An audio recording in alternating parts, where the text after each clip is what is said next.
आप देख रहे हैं न्यूज 18 अपडेट और आपके साथ मैं हूं विवेक। गोपालगंज से इस वक्त की बड़ी खबर आ रही है, जहां अंडा व्यवसायी से 10 लाख रुपयों की लूट की गई है। बैंक में अंडा व्यवसायी पैसे जमा करने जा रहा था। माझागढ़ थाने के जाफर टोला के पास की घटना है, जहां उससे रुपए लूट लिए गए। एसपी ने लूट की घटना को संदिग्ध बताया है। लूटकांड की जांच में पुलिस जुटी हुई है। गोपालगंज से यह बड़ी खबर माझागढ़ थाने का इलाका है, जहां पर जाफर टोला है, जहां पर इस घटना को अंजाम दिया गया और बताया जा रहा है कि अंडा व्यवसायी से 10 लाख रुपए लूट लिए गए।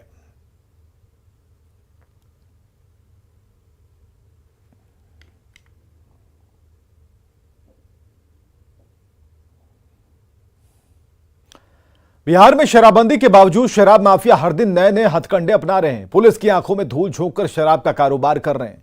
बेगूसराय से शराब तस्करी का एक ऐसा ही मामला सामने आया है, जिसका खुलासा पुलिस के लिए आसान नहीं था। शराब माफिया ने गैस टैंकर में करीब 1.5 करोड़ की शराब छिपा रखी थी। बरौनी रिफाइनरी के पास खड़ी करीब 100 टैंकर के बीच शराब से भरी ये टैंकर भी खड़ी थी, जिसकी पहचान पुलिस और उत्पाद विभाग की टीम के लिए आसान नहीं था। लेकिन शक के आधार पर पुलिस ने जब कार्रवाई की तो चौंकाने वाली तस्वीर सामने आई। शराब माफिया ने टैंकर को शराब से भर रखा था। शराब निकालने के लिए पुलिस को गैस कटर से टैंकर को काटना पड़ा। वहीं शराब के इस मामले में एक जनप्रतिनिधि का भी नाम सामने आ रहा है, जिसके खिलाफ केस दर्ज करा दिया गया है। लेकिन अधिकारियों ने उस जनप्रतिनिधि का नाम बताने से फिलहाल इनकार किया है। तो ये तस्वीरें हम आपको दिखा रहे हैं बेगूसराय से, जहां शराब की सबसे बड़ी खेप हम कह सकते हैं कि इसे पकड़ा गया है। और ये पहली बार जब हुआ है कि गैस टैंकर में बिल्कुल सुरक्षित तरीके से 1.5 करोड़ की शराब को छुपाकर एक जगह से दूसरी जगह ले जाया जा रहा था। और जहां 100 टैंकर खड़े तो वहां यह भी टैंकर खड़ा था। और ऐसे में उत्पाद विभाग और पुलिस ने गहनता से जांच की और इसका खुलासा हो पाया। फिलहाल ये जो तस्वीरें आप देख पा रहे हैं, गैस कटर से इस टैंकर को काटना पड़ा। और गैस कटर से जब काटा गया इस टैंकर को, तो पता चला कि इसके अंदर शराब की पेटियां हैं और जिनका जो मूल्य है वो करोड़ों में है। तो दो तस्वीरें हम आपको दिखा रहे हैं, गैस टैंकर में शराब की खेप और करीब 1.5 करोड़ की शराब जब्त की गई है। दोनों ही तस्वीरें आपके सामने हैं। तो एक बड़ी चुनौती थी, क्योंकि सबसे बड़ी खेप इसे माना जा रहा है और करीब 1.5 करोड़ की शराब जो इस गैस चैम्बर में फिट कर लाई जा रही थी। को चिन्हित किया गया है, उसमें हरपुर के हैं 3 तस्कर हैं। मैं नाम अभी नहीं बताऊंगा क्योंकि उसमें से एक जनप्रतिनिधि हैं। केस कर दिया गया है और कोर्ट में केस चला गया है और मैं कोशिश हूँ अरेस्टिंग करने के लिए भी कोशिश में हूँ, इसलिए मैं नाम डिस्क्लोज नहीं करूँगा। कोर्ट में पेपर है, वो आप लोग ले सकते हैं। लेकिन लोगों को चिन्हित कर लिया गया है। वो पूर्व में भी उनका शराब का बैकग्राउंड रहा है।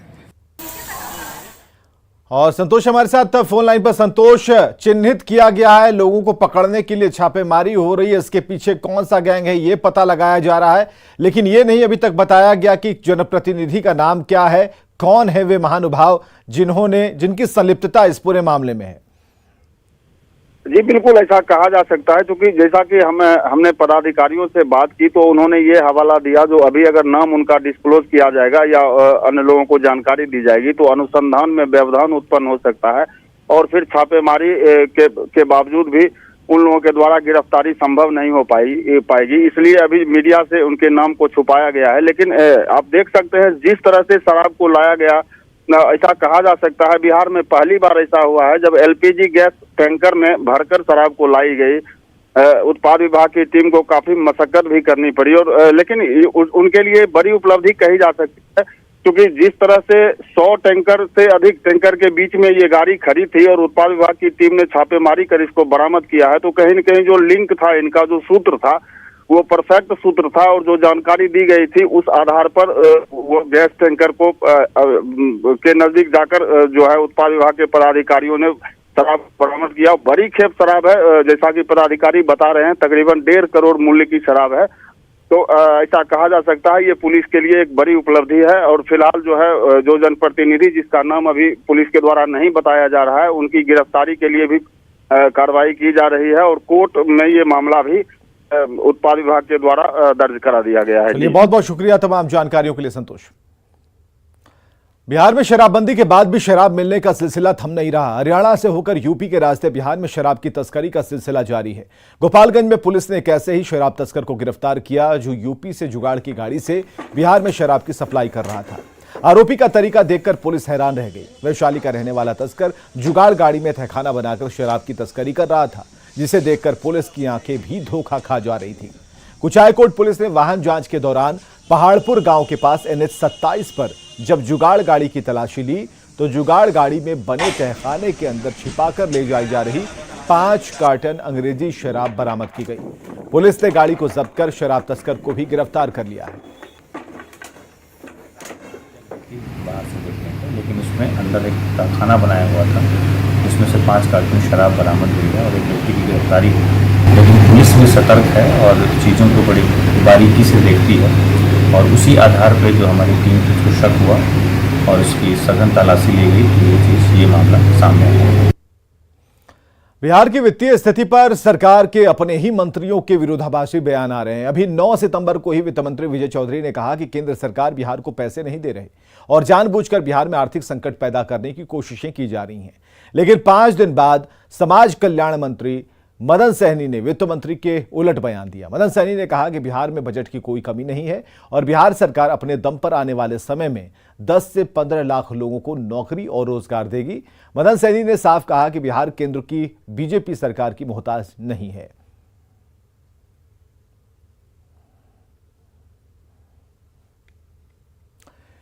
और हम आपको सुनाने जा रहे हैं कि समाज कल्याण मंत्री मदन सहनी ने आज क्या कहा।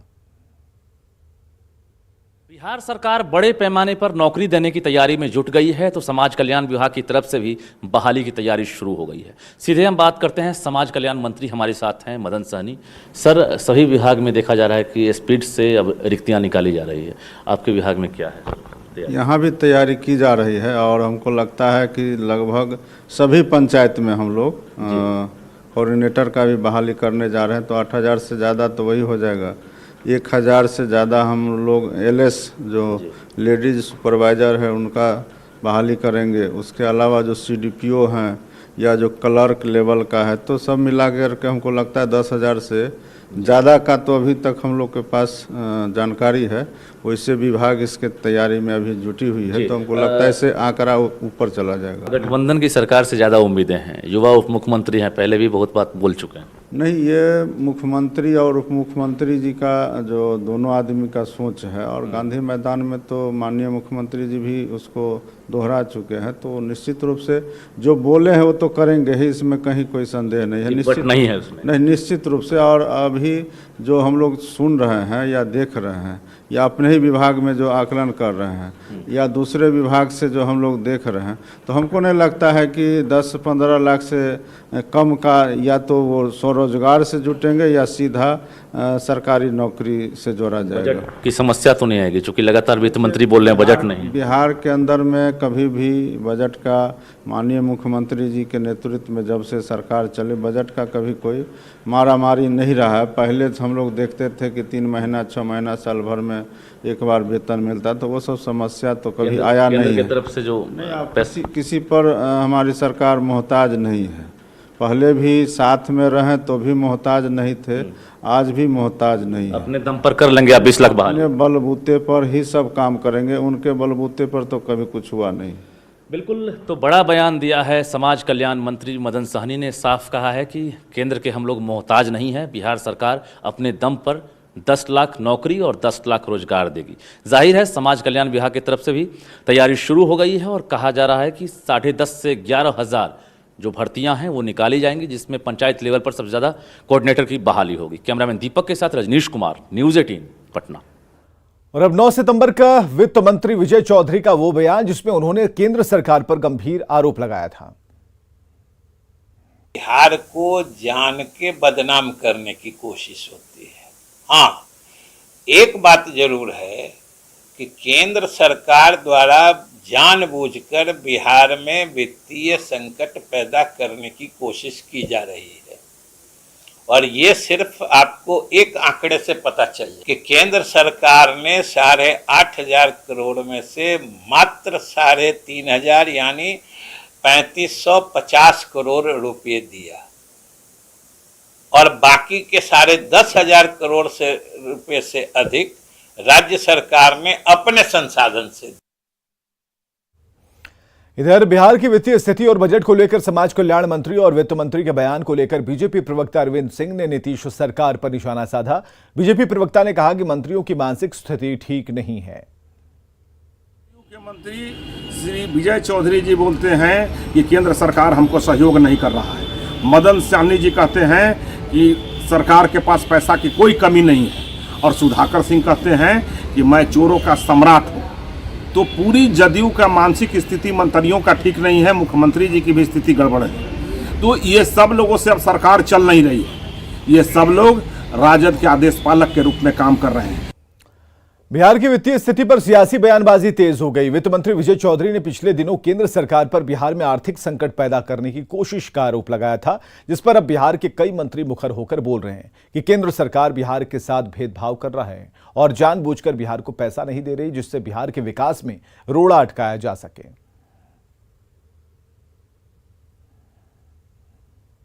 हमने 15 करोड़ हमारे पास 15 करोड़ का लक्ष्य निर्धारित किया था भारत सरकार ने बिहार के लिए।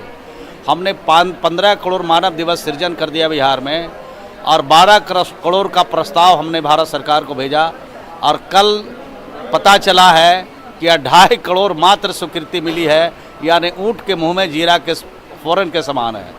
पिछले वित्तीय वर्ष में भी जो हम लोगों का बजट था, केंद्र सरकार का जो योजना था, जो लघु जल संसाधन विभाग का योजना था, उसमें 80 करोड़ का लगभग का ये था लक्ष्य था, उसमें मात्र 12 से 13 करोड़ रुपये पिछले वित्तीय वर्ष में मिला था, और इस वित्तीय वर्ष में तो पैसा मिला ही नहीं।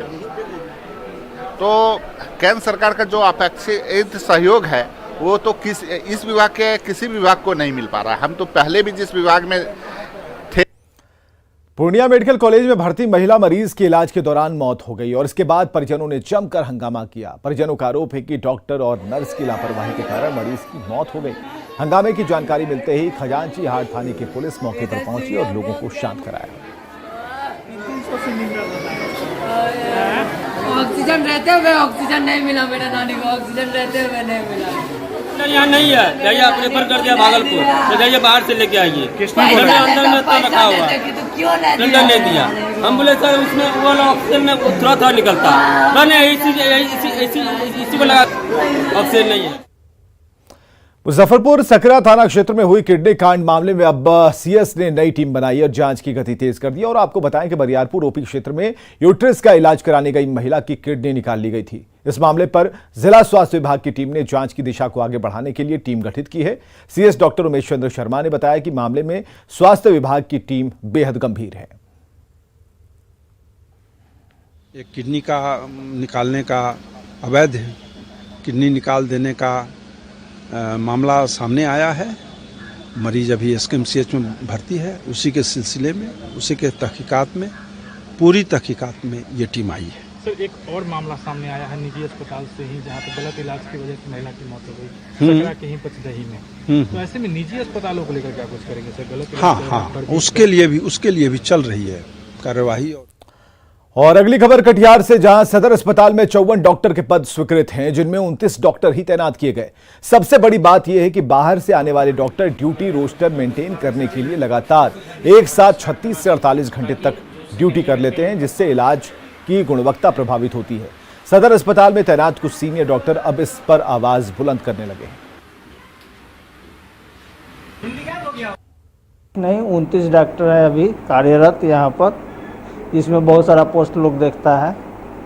ड्यूटी डॉक्टर की कमी है और उसमें इस घोर कमी को सरकार को पूरा करना चाहिए, पहली बात, ताकि सारा सिस्टम मेरा सुचारू रूप से चले। को सुधार किया जाएगा और जो दोषी होंगे उन पर कार्रवाई भी की जाएगी। सर, ऐसा बात है, हाँ, कार्रवाई की जाएगी। जो भी उससे ड्यूटी ले रहे हैं कॉन्टिन्यूअस, वैसा थोड़े है, मनुष्य है ना, मशीन तो है नहीं जो 24 आवर्स चलेगा। वैशाली के भगवानपुर में पूर्व सीएम जीतन राम मांझी के सामने बवाल हो गया। मांझी यहां पूर्व केंद्रीय मंत्री रघुवंश प्रसाद सिंह की पुण्यतिथि पर आयोजित कार्यक्रम में पहुंचे थे, मगर जैसे ही वो वहां से लौटने लगे, कुछ लोगों ने उन्हें घेर लिया और वीडियो के खिलाफ नारेबाजी करने लगे। पहले तो मांझी को मामला समझ में नहीं आया, फिर पूछताछ में पता चला कि लोग एक दिव्यांग को साइकिल और पेंशन नहीं मिलने से नाराज थे और उसे लेकर ही वीडियो के खिलाफ नारेबाजी कर रहे थे। पता चलने पर मांझी ने वीडियो को बुलाया और उन्हें जल्द से जल्द दिव्यांग के आवेदन पर कार्रवाई करने को कहा।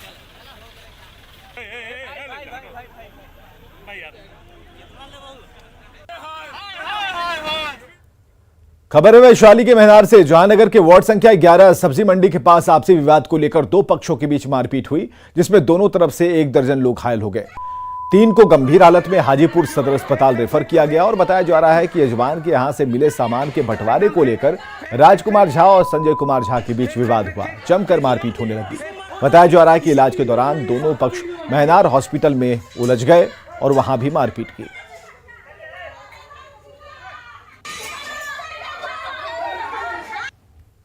जजमान के कारण जजमान के सब चीज फाड़ देते रहे, बर्तन बांट देलकै या सब चीज फाड़ देलकै। कोई गुप्ती ले रहे, कोई डंटा ले रहे। 3 गो बेटा है, 4 गो पोता है। आपके कितने परिवार के सदस्य घायल हैं? हमरा 2 गो देवर, 1 बेटी, 1 दुल्हा आ 1 गोतनी। बेटी के साथ ही मारपीट हुई? हाँ, बेटी के साथ ये जो मारलकन हो। बंटवारा के चक्कर में। क्या चीज़ का बंटवारा? जनमनका के बंटवारा के चक्कर में झगड़ा हुआ। झगड़ा किया कि उस वक्त प्लानिंग था कि मार आई होना है। हम लोग बंटवारा ये बंटवारा कर दिए, बर्तन बांट दिए, कपड़ा काट रहे थे। ऊपर से उसकी पत्नी क्या काम किया कि ईंटा फेंकना स्टार्ट कर दिया, जिसका नतीजा कि हम लोग भागे, आपस में देखे कि हम मार खा जाएंगे। जिसका नतीजा कि ऊपर से इतना नहीं ईंटा चलाया, हम लोग ग्रिल बंद करके।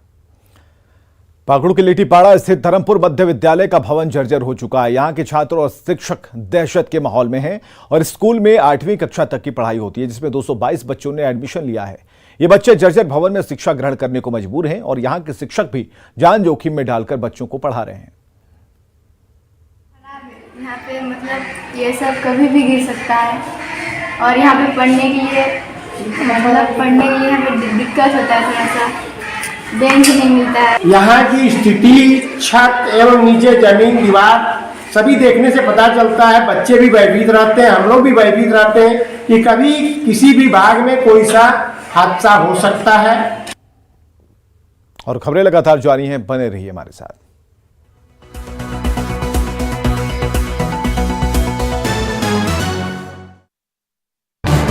इस न्यूज